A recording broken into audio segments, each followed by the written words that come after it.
person said this, and yeah. Yes, Sheikh, I understand. Yes. What he said was good though. You could add that it's on different levels. Yeah, same like a few other things. Right, this started. Bismillah, it's done.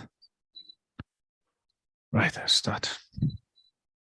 Bismillah ar-Rahman ar-Rahim. Book 1B, we had stopped on this exercise.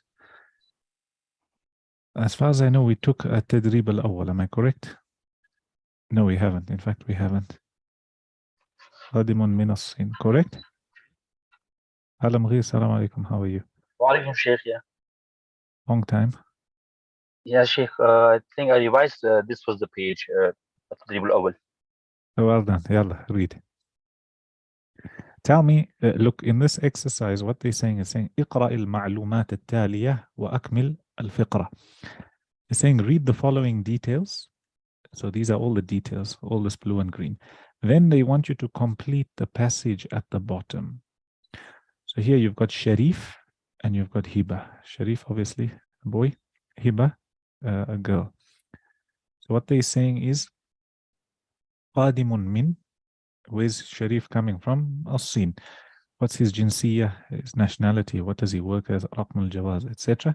And then they want you to fill in this. So yalla, start off by reading about Sharif and telling us exactly what it is. Then we'll ask somebody else to read Hiba, and then we'll try and complete the exercise. Yalla.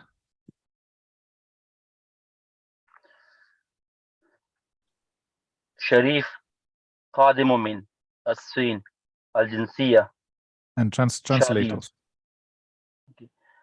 Sharif قادم من, coming from الصين, China, الجنسية, nationality, Chadian, Chadian, المهنة, profession, موظف, I think employee. رقم الجواز. Sorry? Yeah, carry on. رقم الجواز. رقم الجواز, the traveling, the passport number. 5 6 3 2. Well done. قادم في الزيارة, coming for visit. مسافر إلى, traveling to, or مسافر, traveling from Nigeria. Ila means to. To, yeah. Okay, مسافر, passenger from Nigeria. Yeah, Musafir is traveling. So Musafir is traveler, so he's traveling to. Okay, traveling to, yeah, Nigeria. And if they say Musafirun min or Qadimun min, then you know that he's coming from where. So Qadimun min as-Sin, he's coming from China. You see? And Musafirun ila Nigeria. Okay, carry on. Hiba قادمة من. Al-Usra. Oh, al-Usra, family, or like marital status. متزوج, married. ثلاثة أطفال, 3 children. Excellent, well done. Stop there. Well done. Nuzha, you can read Hiba.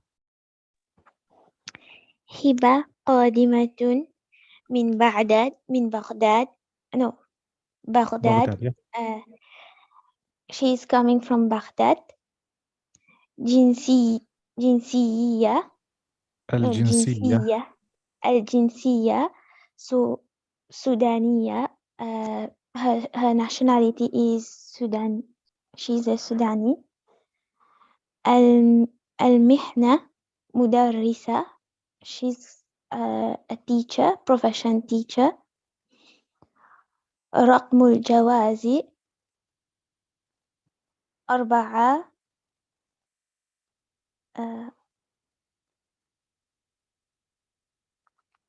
7 1 9 7.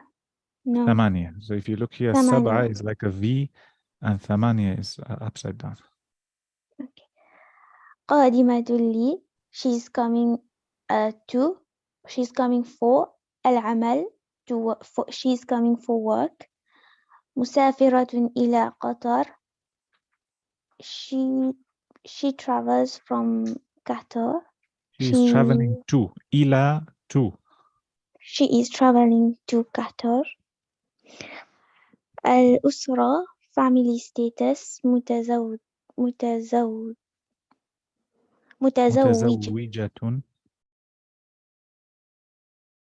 متزوجة 3 أطفال. She has 3 children. Okay, and متزوجة married 3 أطفال 3 children. Well done. طيب السيدة, with the information that they've read for you, try and fill in the gaps. Let's start. شريف gap وهبة سودانية. شريف تشادي وهبة سودانية. Carry on. شريف قادم من الصين وهبة بغداد. وهبة, and you have to put the word here قادمة من. قادمة من بغداد. من البغداد. من بغداد. من بغداد. هي تعمل مدرسة وهو يعمل زيارة. No, وهو يعمل.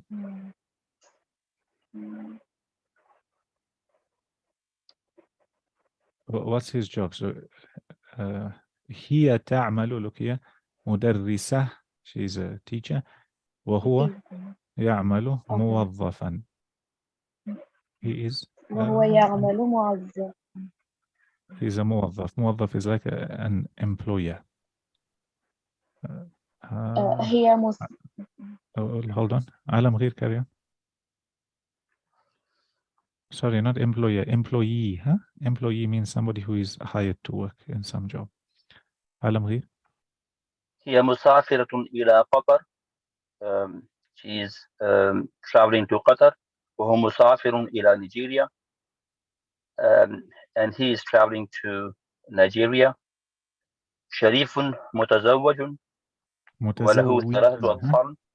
Hold on, this شريف wow. متزوج وله 3 أطفال. شريف is married and he has 3 children. وهبة مزوجة أيضا. وهبة and Hiba is also married. Hold on. متزوجة أيضا. وهبة متزوجة أيضا.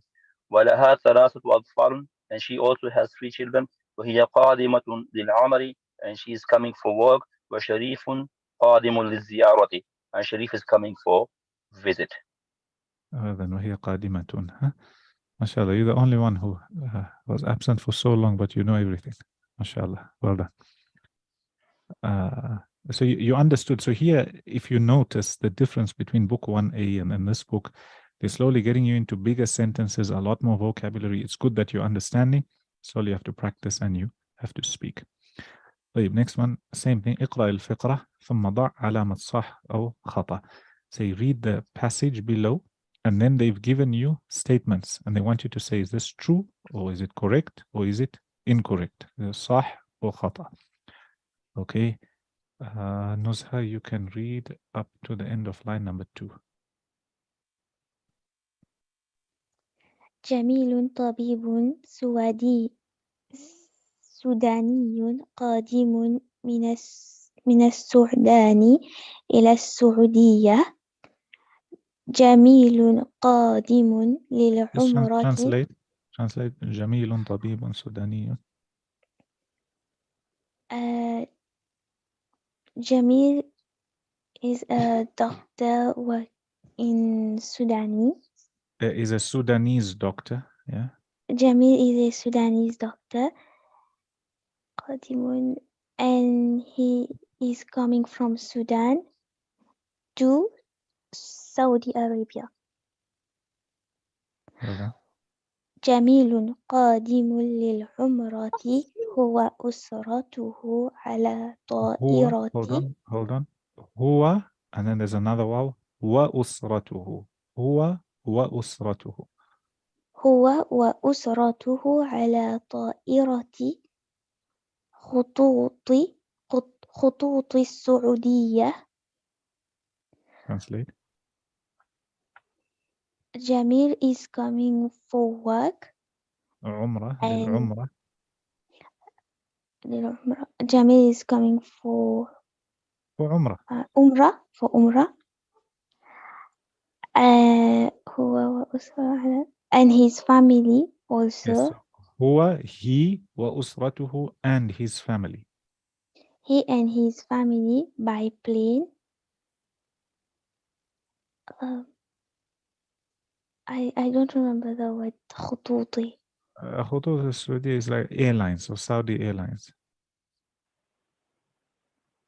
Okay, on Saudi Airlines. So Jamil is coming for Umrah, him and his family By on Saudi Airlines. Understand? yes. Carry By on. Pardon?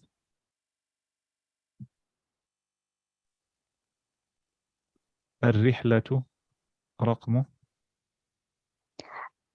الرحلة رقم 4.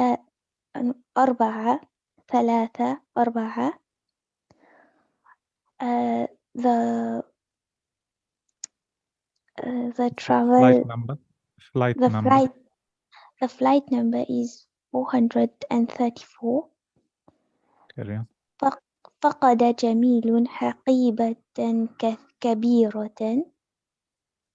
فقد Jamil's bag is big.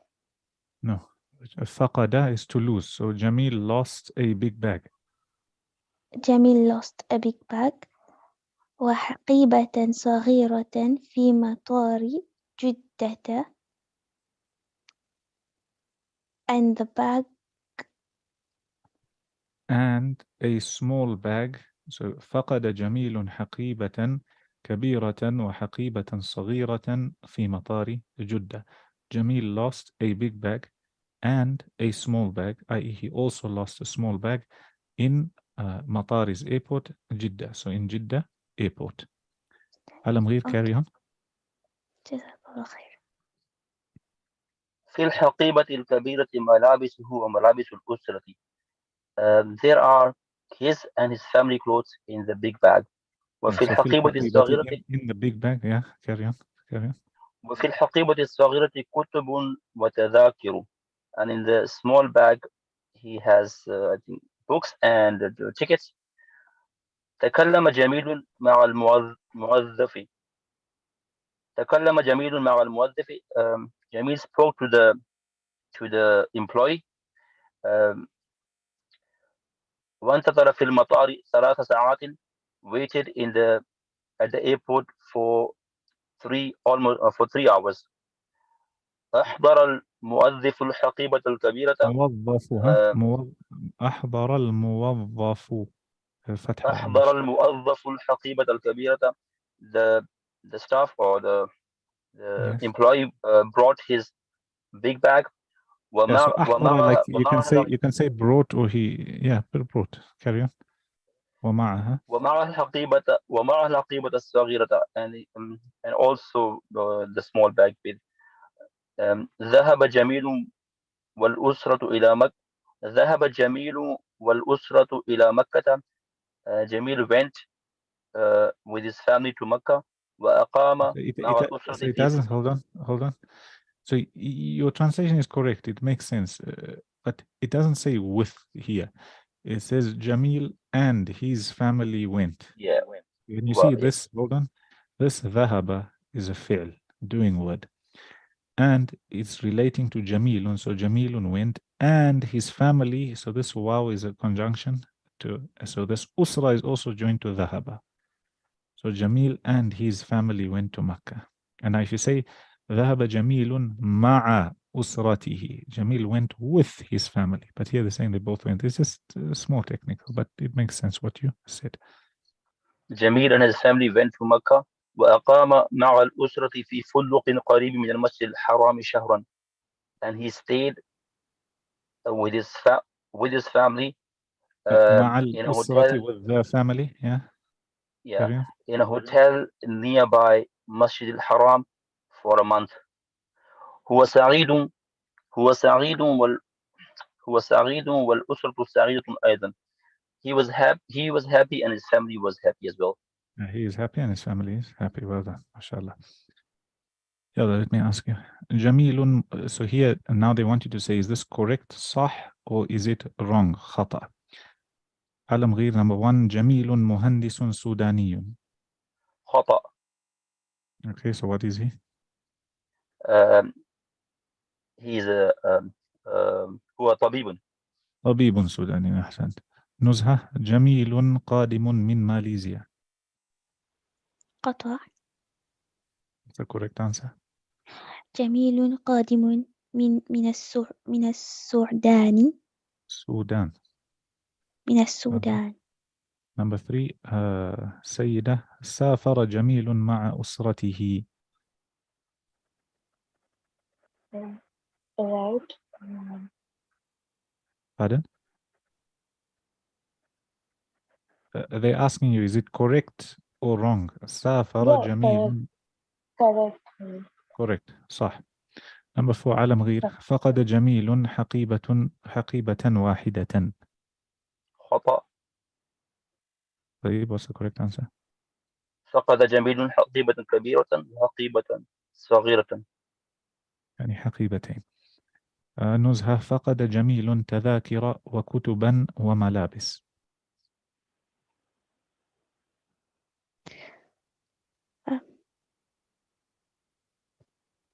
صح وخطأ؟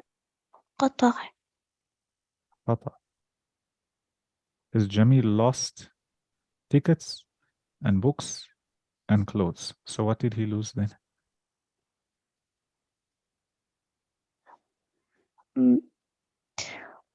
Only تذاكر and سيدة. حقيبة. And سيدة. Yes, ملابس also. So is correct or not correct? Yes, it's correct. صح. Correct. Number 6, سيدة انتظر في المطار 4 ساعات. صح, correct. علم غير. انتظر في المطار 4 خطأ. ساعات. 3 ساعات. 3 ساعات. طيب هي says somewhere there 3 ساعات. علم غير. أقام جميل في فندق قريب من مكة.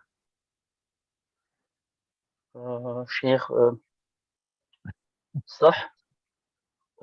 yeah صح. it's in مكة مش الحرم. It says there أقام جميل في فندق قريب من مكة. صح أو خطأ؟ خطأ. Sorry. He is in Makkah. He is in Makkah. So if you say he stayed in a hotel near Makkah, that means he's outside Makkah. He is saying he's already inside Makkah and he's close to Masjid al-Haram. فأحسنت. خطأ. في فندق قريب من المسجد الحرام. نزهة أقامت الأسرة في مكة شهرا. صح. هذا. سيدة الأسرة قادمة للزيارة والعمرة. صح.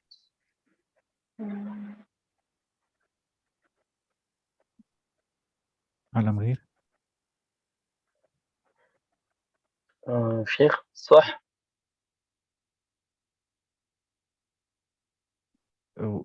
It says الأسرة قادمة للزيارة والعمرة. Only عمرة. Where did you find زيارة? للعمرة. Yeah, here if it specifically said Umrah, then let's keep it as Umrah.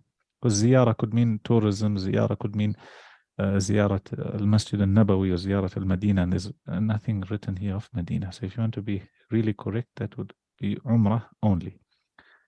The last one, Alam Gheer, فقد جميل الحقيبة في مكة. خطأ. طيب أين فقدها؟ في مطار جدة. في مطار جدة. إن شاء الله tomorrow we'll take this one بإذن الله. Any questions of what we take? what we've taken.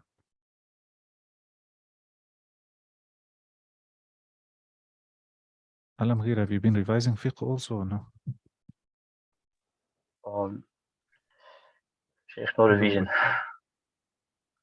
But mashallah, your Arabic, you knew. I just went through some of the videos. Okay. طيب. Bismillah ar-Rahman ar-Rahim. Last week we had spoken, or previous week we spoke about al-ma'din wal-rikaz. We spoke about minerals, that which you mine, and treasure which is found. So all in all, we've taken all the wealth that a person gives zakah on. We took livestock, we took gold and silver as well as inventory. We took farming, whatever a person grows in terms of fruit and crops. And we also took what a person may find in the ground. Now, inshallah, today we want to speak about who deserves this zakah. Okay, we've taken that we must take zakah, we must give zakah, we must pay zakah. Okay, where does all this zakah go to? In the Quran, there's a verse in Surah Tawbah. Allah Jalla wa Ala mentions the 8 types or the 8 categories of people who are deserving of zakah. Allah says, "Innama sadaqatu," translates to indeed sadaqah, and sadaqah also refers to compulsory zakah. It says, "Innama sadaqatu lil fuqara." So the first category are fuqara. Fuqara is plural, and singular is faqir. Okay, fa, qaf, ya, and ra. This faqir is a poor person. Okay. إنما الصدقات للفقراء والمساكين. Miskin is also a poor person. Okay. Now, who is worse off than the other? In the Hanafi madhab, a faqir is somebody who's poor, who has less than nisab, unable to make ends meet, etc. And a miskin is somebody worse off than him. So, for example, if they tell you that nisab is 10,000, okay, and this person has 5,000, okay, or 7,000. He hasn't reached nisab, he's in need, they would call him a faqir because he has something.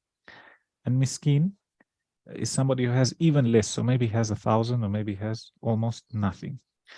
There's another opinion which says faqir is the one who actually has almost nothing, and miskin has a little bit more.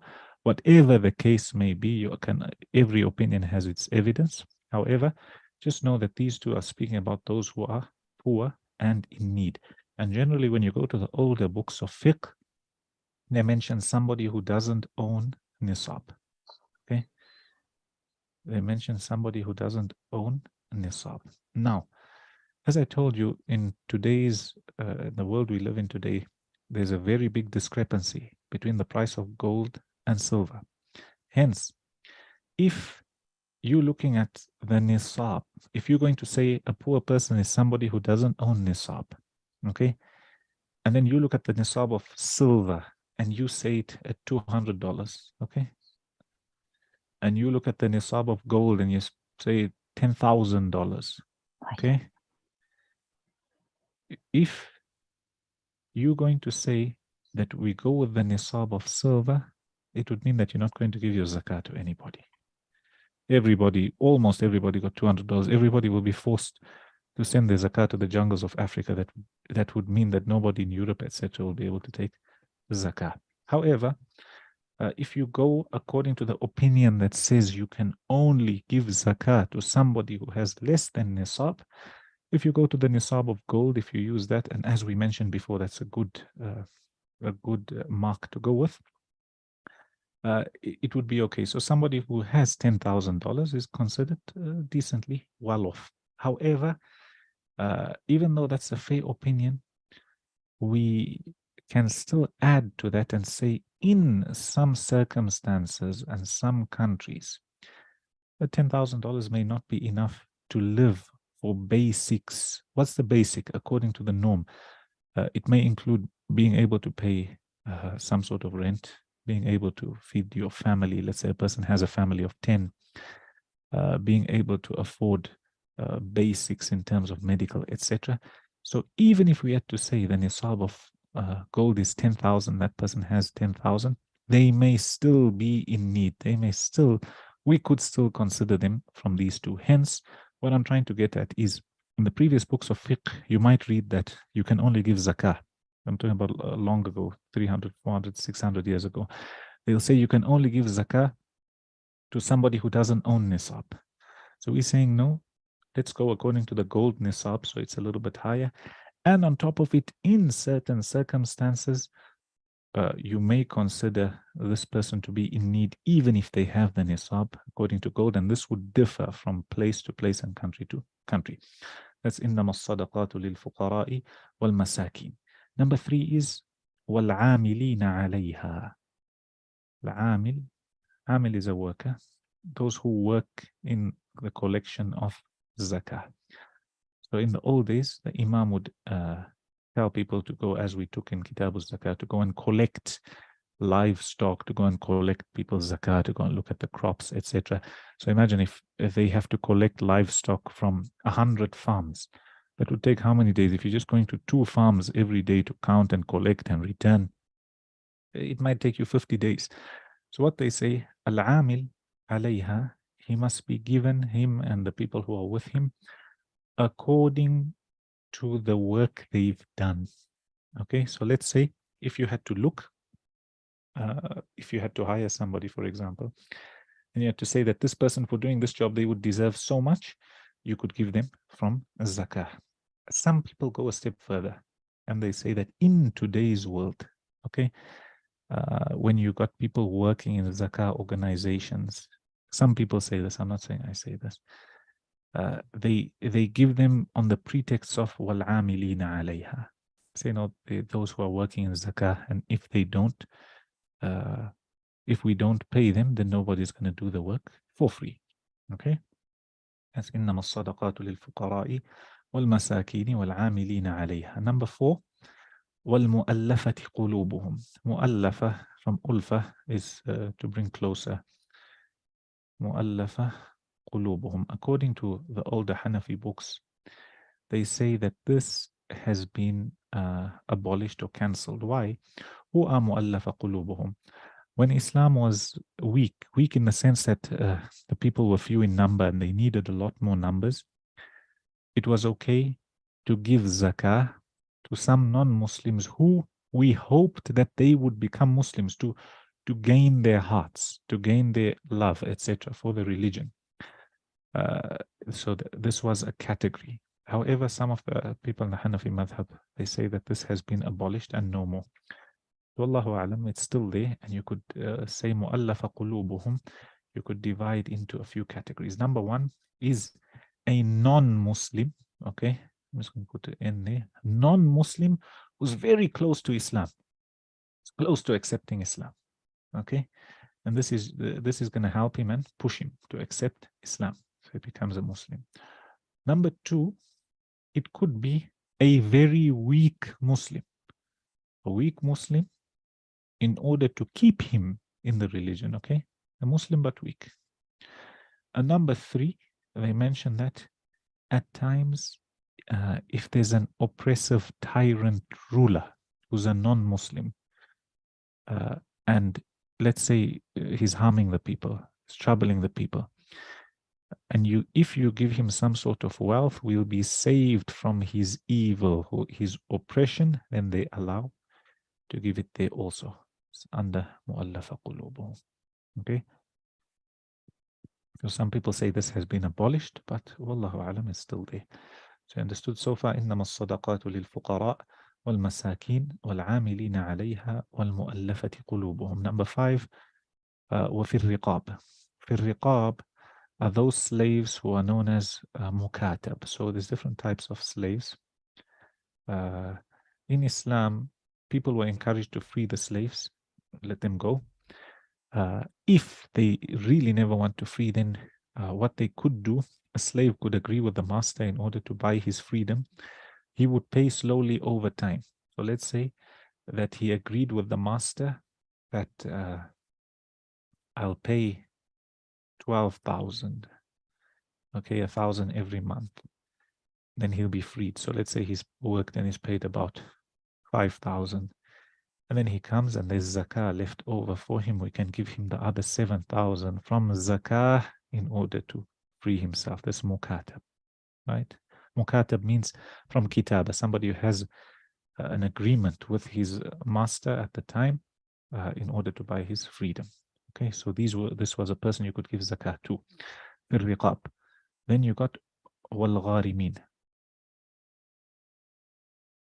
Wal-gharimin. Gharim is somebody who has taken on a debt. In the Hanafi madhab, they say a person who's in debt and what he has left over is below nisab. So let's say somebody is 10,000 in debt, okay? And they've only got 2,000, okay, of their own money. So what do they have to pay? They have to pay a balance of 8,000 and it's due now. So if it's due after 25 years, for example, like long-term loans, then no. But here this person has to pay 8,000 now, they don't have it. So they are one of the people you can help from zakah. However, bear in mind that this zakah is not meant for the rich people to bail out those who they've given loans to and can't pay back. So what happens sometimes, you find a guy borrows $1 million and we squandered it. Let's say he's not squandered it. A lot of times they squander it. These people shouldn't be given zakah in order to teach them a lesson as well as others so they learn. But let's say he's taken $1 million and you live in a community and now he owes that $1 million back. You've got 10 people who pay zakah in the community. By the time you gather all those people's zakah in order to bail this guy out, there's going to be nothing left for the people who are most in need, al-fuqara wal-masakin wal-amilina alayha, etc., especially fuqara and masakin. Also, what happens sometimes is, let's say I'm a rich person and I've given Alam Gheer a loan of 100,000. Then Alam Gheer owes me 100,000 and he can't pay. So what, at the end of the year when I have to give out my zakah and I have to give out 100,000 and I give it to him on the pretext that he's going to pay back what he owns. So my zakah that I've given to him is just coming back to me. It shouldn't be a hila or a trick for rich people in order to just retrieve their money and so-called pay their zakah. Okay? في الرقاب والغارمين وفي سبيل الله. Number 7 is في سبيل الله. Definition of في سبيل الله, according to the scholars from the previous times or the earlier scholars, they said في سبيل الله are those fighters, okay, who've got no country to back them up, nobody to pay them for their in order for them to survive, for their horses, etc. So these people can be given from zakah, fi sabilillah. Others go a step further and they say not only them, also let's say somebody going for Hajj. Others go a step further and they say, and this also in the Hanafi madhab, in one of the books he mentions, he says that any path or any road or any means of goodness.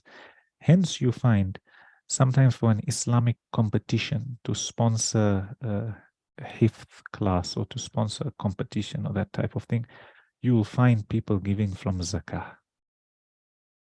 What do they use? They use this fi sabilillah meaning as very broad. Al-gharibina fi sabilillahi, and last one, wabn as-sabil. Ibn as-sabil literally translates to as a son of the road.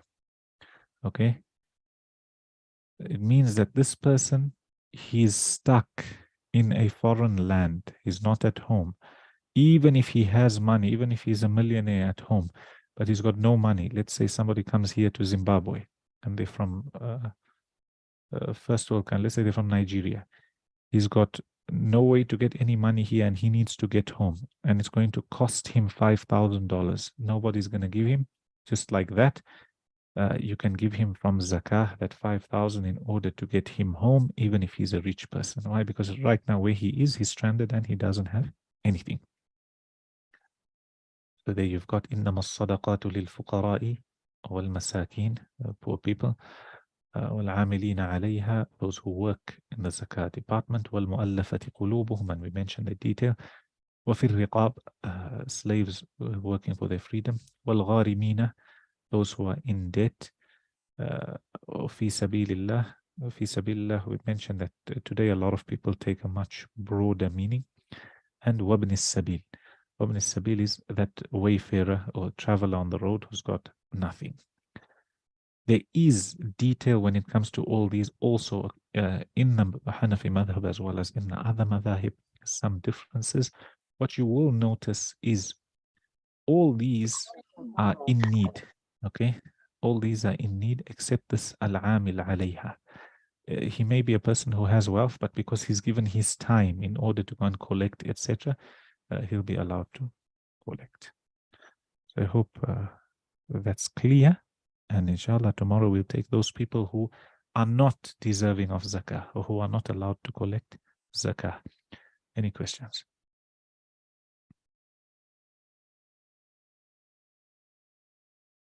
It's clear? No questions? Also, a mas'ala that comes up. If you want to give only one category from these people, let's say you want to give the fuqara only, it's fine. Let's say you want to give fi sabilillah only, it's fine. Let's say you want to give Ibn Sabil only, it's okay. If you want to give more than one category, let's say you've got 10,000 or 8,000 to give and you want to give 1,000 to this one, 500 to this one, 200 to this one, etc., etc., etc., then there's no problem. You don't have to only give one category, nor do you have to give all 8. Inshallah, I think that was clear. There's no questions. Tomorrow we'll take those who are not deserving of zakah. A weak Muslim, even if he is not me, can we give him? Pardon? A weak Muslim? Yeah. Sorry, I couldn't hear.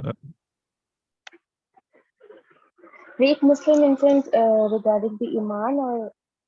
Regarding the Iman. So generally they say a weak Muslim, i.e. regarding their Iman. Let's say a person just became a Muslim and is going through difficulty, he wants to leave Islam in order to gain his, to make him closer to the religion. At times, some people's loyalties can be swayed due to wealth, and that's where the concept comes from. That's why after Fath Makkah, there's some people, the Messenger ﷺ gave them wealth, and they spoke amongst themselves to say, Muhammad gives like a person who doesn't fear any poverty. He gave some people valleys full of wealth, especially some of the leaders. And that was because by giving them wealth, they remained respected amongst their people. They had wealth, and others came into Islam, and the whole tribe or the whole clan came into Islam.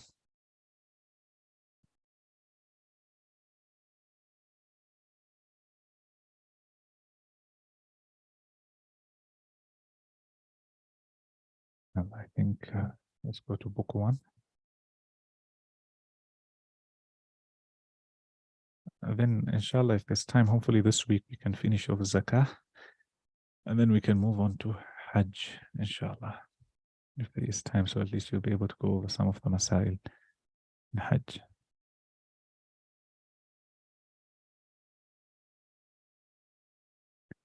Bismillah ar-Rahman ar-Rahim. Right now I can see 4 people on screen. If you're here and you want to read, just put your hand up.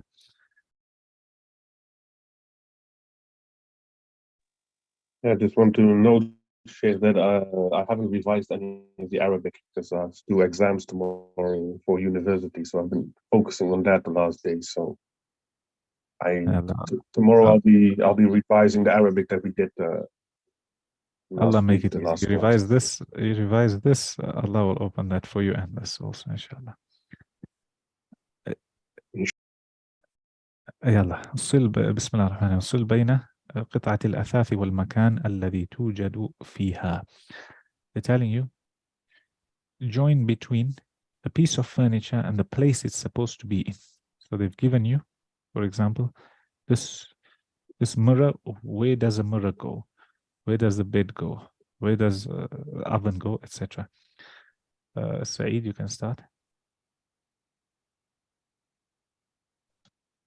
They both on غرفة جلوس. Mir'ah. Okay, you can put a mirror in the sitting room. It's become a style. Yeah, It can sorry, also yeah, go. the mirror, yeah. It can also go in the hammam. It can also go in غرفة النوم. Okay, next one you've got is what's the name of this and where does it go? Alam Gheer. But here Sarir. Sarir is a bed. Where does it go? Are you on mute? Huh? في غرفة الجلوس. Sarir goes in the غرفة الجلوس. غرفة الجلوس like this, lounge. غرفة النوم. غرفة النوم. أحسنت.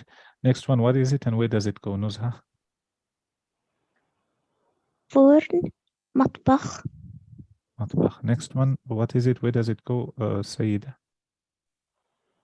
let's say, sofa oh, sorry. Sayyida, huh? Not Said.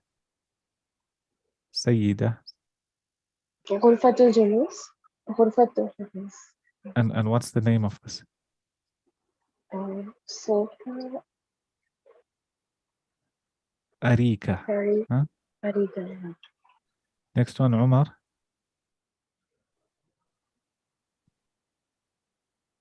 غرفة الجلوس What is it? سماعة. What's the math? Mm. 1 week holiday, no revising. Sujjada, huh? Okay. Sujjada. It can go غرفة النوم, غرفة الجلوس, etc. Next one, Halim, do you want to try? Assalamu alaikum, Sheikh. I will probably get most of these wrong. Also, I haven't been revising because the whole of last week, my mother was in hospital, so I had to I was focused on her. So, Afwan, Sheikh. May Allah make it easy for you and grant her full cure. Ameen. And all those who are sick. So you want to try, what's this called in Arabic, a fridge? Sure.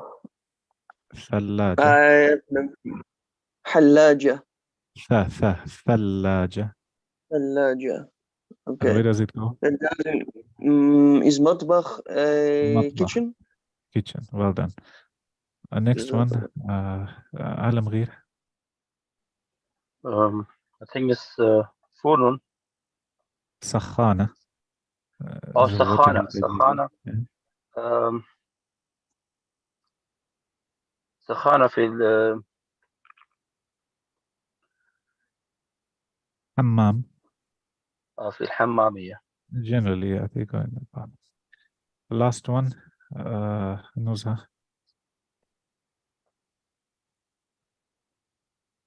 ستر it goes Sitara. in ستارة Sitara is curtain. curtain it goes to غرفة الجلوس غرفة الجلوس غرفة النوم any is okay. طيب next one التدريب الثاني أشر إلى الصورة التي تسمع اسمها. This is a listening exercise. They want you to point at the picture that you hear the name of. What I want you guys to do is to read and translate going this way. يلا Alam Gheer.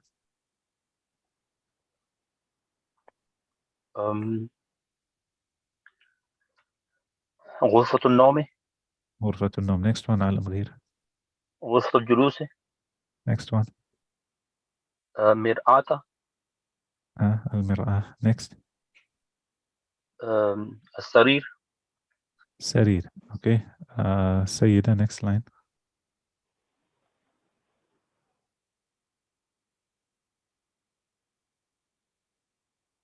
سيدة. Okay. Saeed. Next line.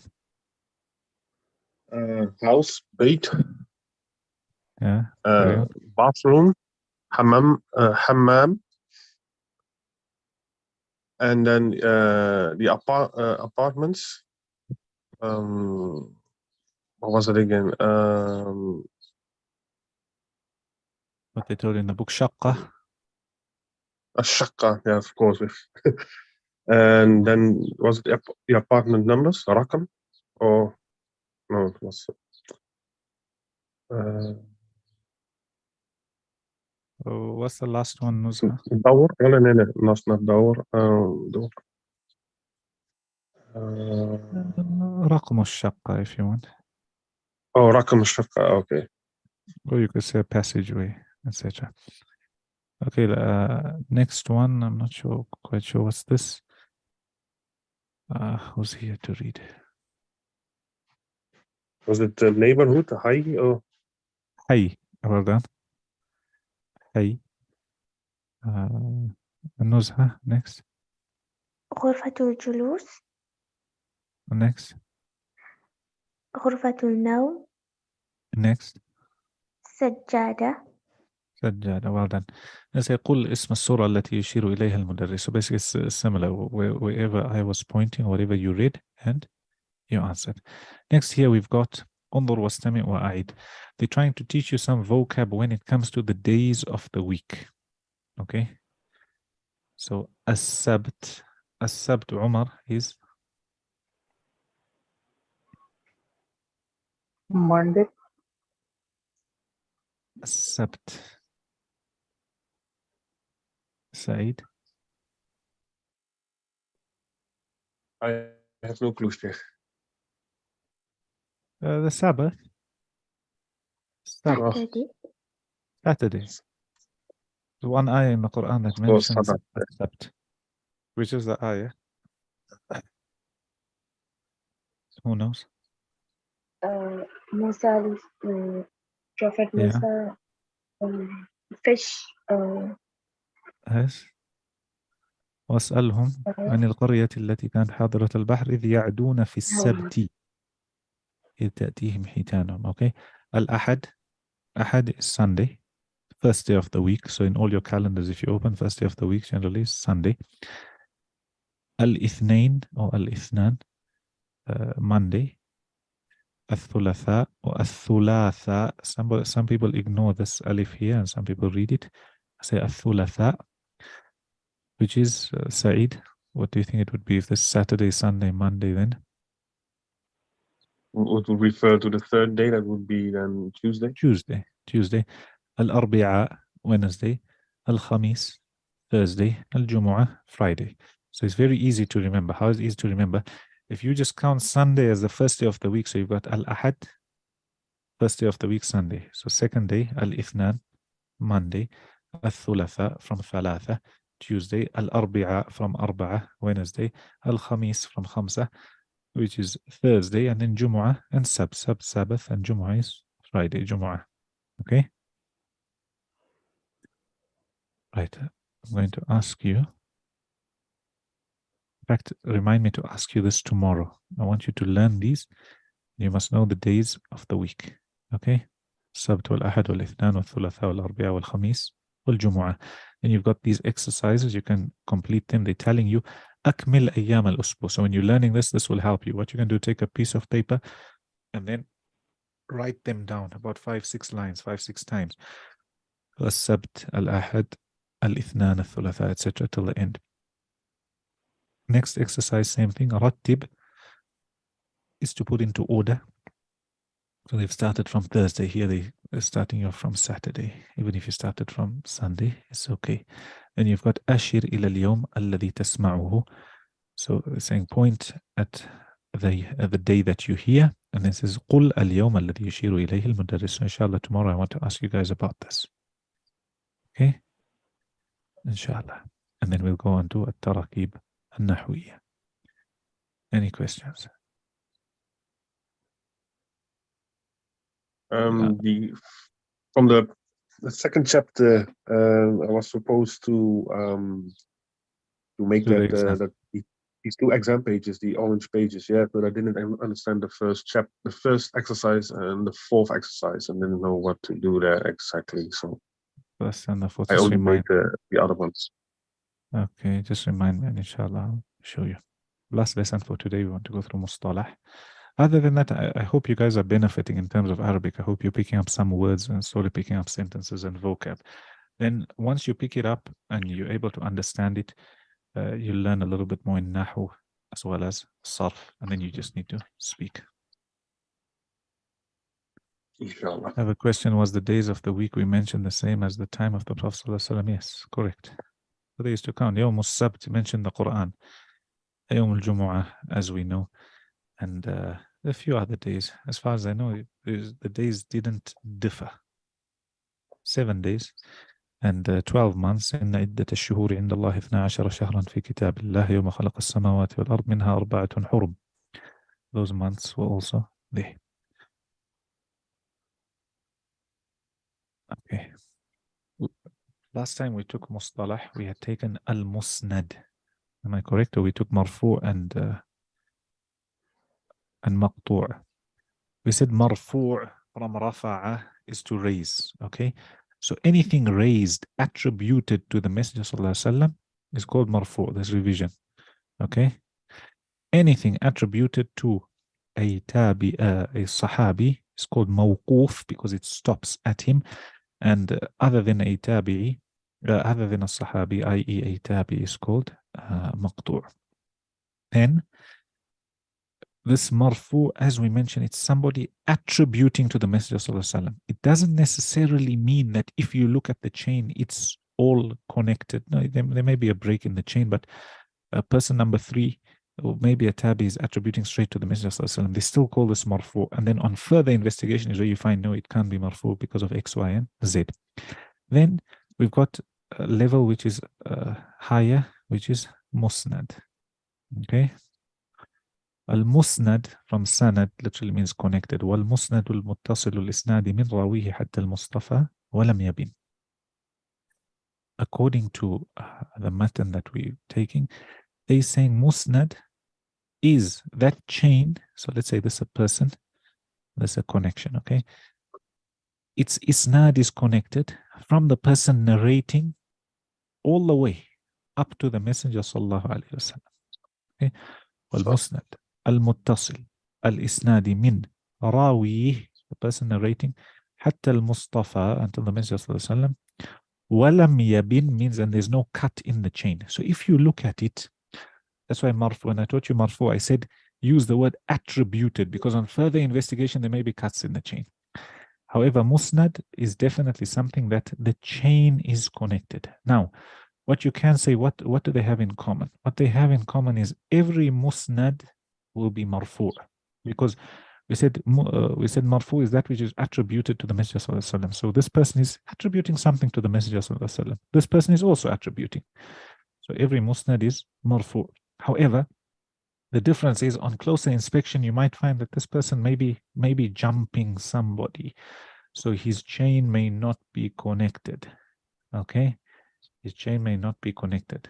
Hence, this one we call marfu', and musnad will be that which is connected. Okay. Al-Musnad al-Muttasil al-Isnadi min Rawihi hatta al-Mustafa wa lam yabin. Then you've got what they call Muttasil. Okay. And remember, these definitions, at times there may be small nuances and differences between different scholars in Hadith. What I'm giving is what's in the book. And at times you might find a difference of opinion. All this is for you to be familiar. When you hear hadith is musnad, when you hear hadith is muttasil, when you hear hadith is marfu', etc. And he says, وَمَا بِسَمْعِ كُلِّ رَاوٍ يَتَّصِلْ إِسْنَادُهُ لِلْمُصْطَفَى فَالْمُتَّصِلْ. Again, he says, وَمَا بِسَمْعِ. Sam'i is a person hearing. So according to the book we're taking, muttasil is from ittisal, means connected. He says, whenever you've got a narrator, and this narrator, his chain is connected all the way to the Messenger sallallahu alaihi wasallam, and everybody in the chain is saying they heard. Okay, so I say that I heard Alam Gheer telling me, and Alam Gheer heard his sheikh telling him, and this person heard his sheikh telling him, etc. All the way to the Messenger sallallahu alaihi wasallam. They all heard.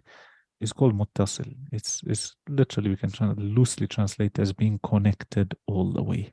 Some say muttasil just means that the chain is connected from whoever is saying it up to the sayer. So the sayer could even be a tabi, it could even be a sahabi, etc.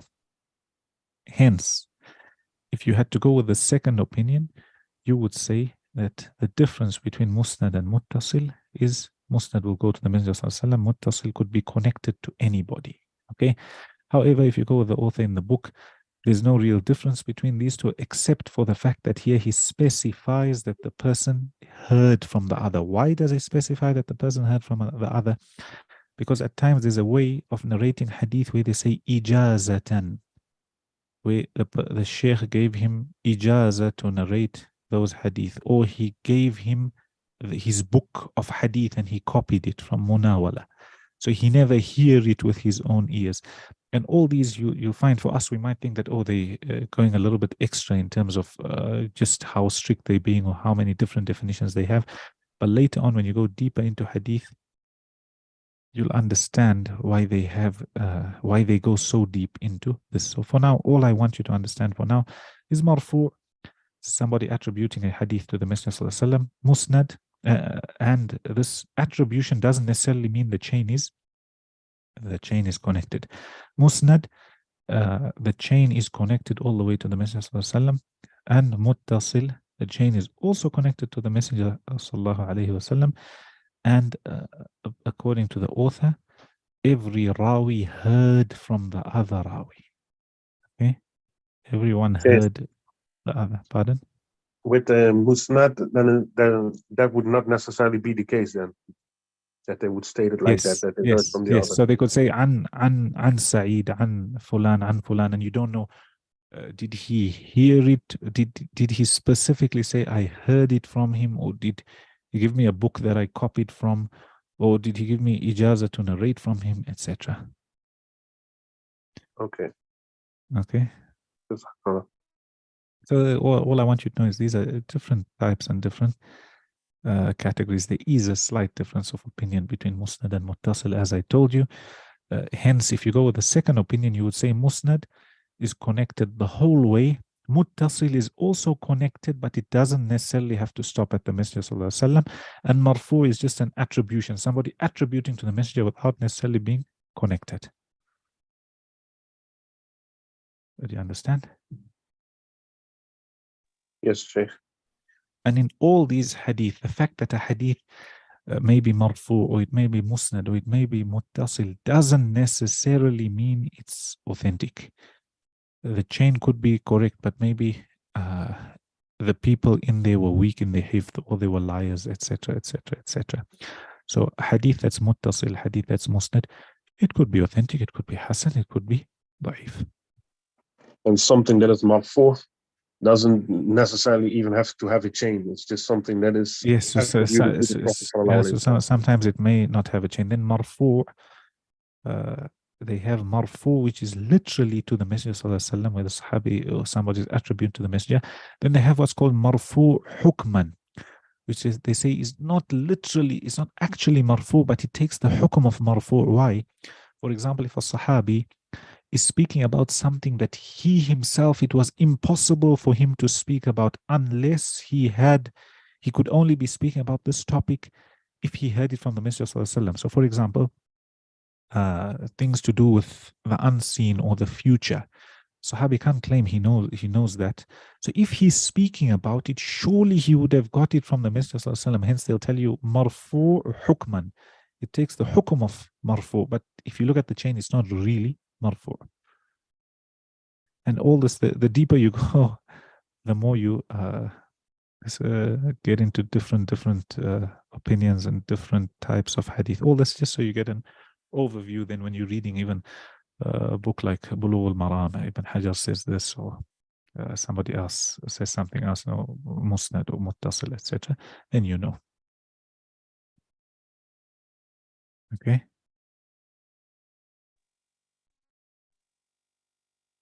Any questions with what we've taken?